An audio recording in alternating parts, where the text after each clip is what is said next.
मेरे प्यारे दोस्तों, हिंदी शॉर्ट हैंड कोचिंग में आप सभी का स्वागत है। आज हम लोग जनसत्ता के संपादकीय से 560 शब्दों की डिक्टेशन 80 शब्द प्रति मिनट की स्पीड से लेंगे। डिक्टेशन 5 सेकंड के बाद स्टार्ट होगी, तब तक के लिए आप लोग तैयार रहें।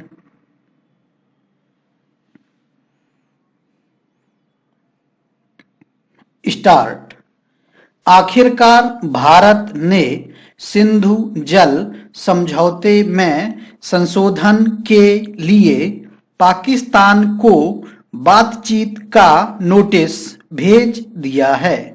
इस तरह उसे 90 दिन के अंदर इस मसले पर वार्ता के लिए आना होगा, मगर वह आसानी से इस नोटिस को स्वीकार कर लेगा कहना मुश्किल है। दरअसल पिछले 5 सालों से भारत कोशिश करता रहा है कि सिंधु जल समझौते में संशोधन हो, मगर पाकिस्तान इसे लगातार टालता रहा है। पाकिस्तान ने 7 साल पहले भारत को रातले और किशनगंगा पनबिजली परियोजनाओं पर आपत्ति जताते हुए अंतर्राष्ट्रीय मध्यस्थता की अपील की थी। उसके बाद भारत लगातार प्रयास करता रहा है कि इस मसले को परस्पर निपटाया जाए, मगर पाकिस्तान का रुख टाल मटोल का रहा है। इसी के चलते उसे यह नोटिस भेजा गया है।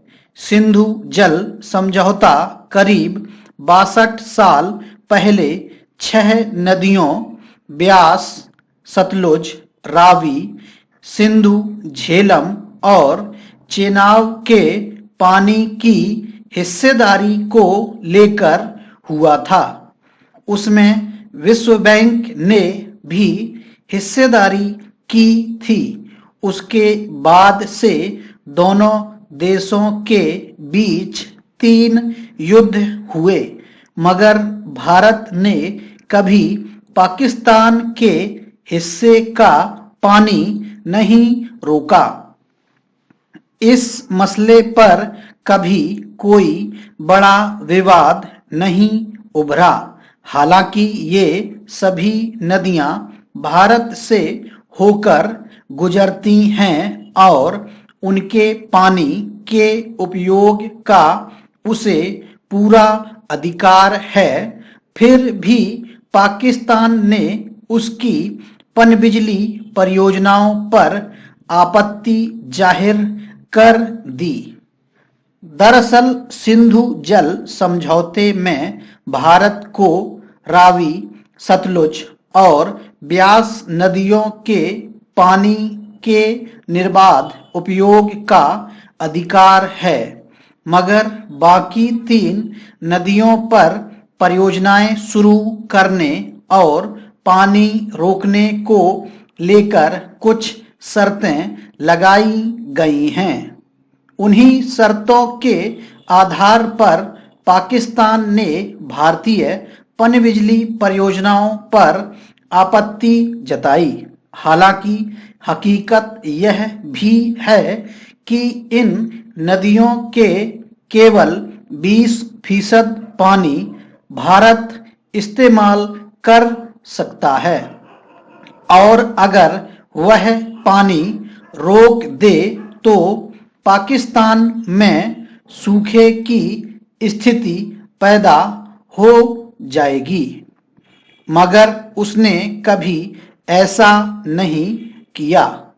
अब पिछले 62 सालों में स्थितियां काफी बदली हैं। भारत की जल संबंधी जरूरतें तो बढ़ी ही हैं। कश्मीर का विशेष दर्जा समाप्त होने के बाद वहां नई परियोजनाओं का रास्ता खुला है।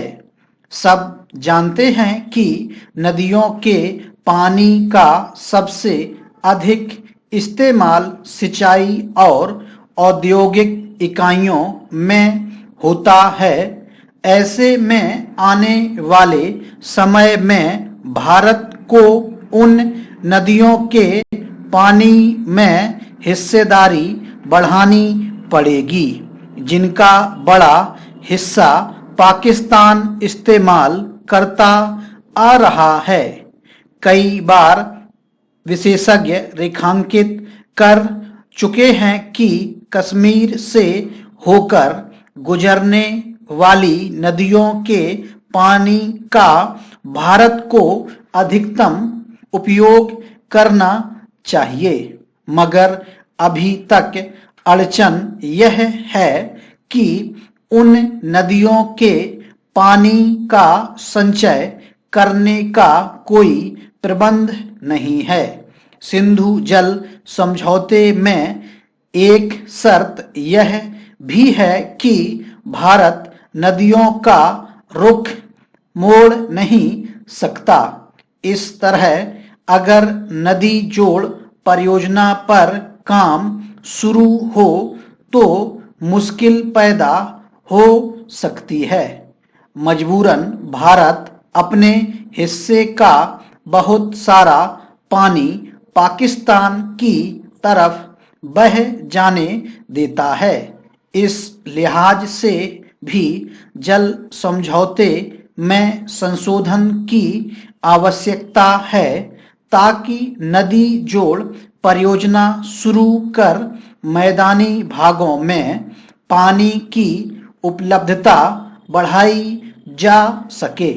मगर जैसी कि पाकिस्तान की आदत है, वह किसी भी ऐसे समझौते में संशोधन को शायद ही आसानी से तैयार हो जिससे भारत को लाभ मिलता हो।